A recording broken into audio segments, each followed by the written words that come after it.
Testosteronni tushib ketib, uylana olmasdan qo'rqib yurgan do'stimizga yuborib qo'yamiz. Uy sharoitida testosteronni samarali ko'tarishning 5 ta usuli. Birinchisi, qovoq urug'ini doimiy ravishda iste'mol qilish. Ikkinchisi, imbirni kun oralab yoki doimiy ravishda har kuni iste'mol qilsangiz ham tanadagi shamollashni olib, testosteronni juda ham yaxshi ko'tarib beradi. Uchinchisi, har kuni 200 marotaba o'tirib turish.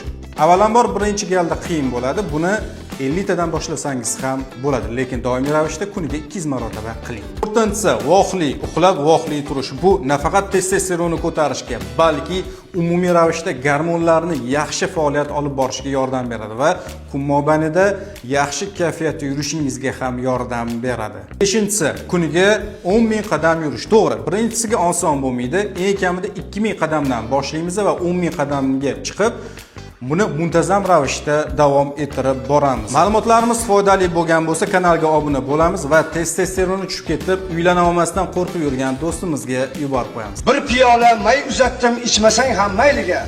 Bir dam o'tirib tugmalarni yechmasang ham mayliga.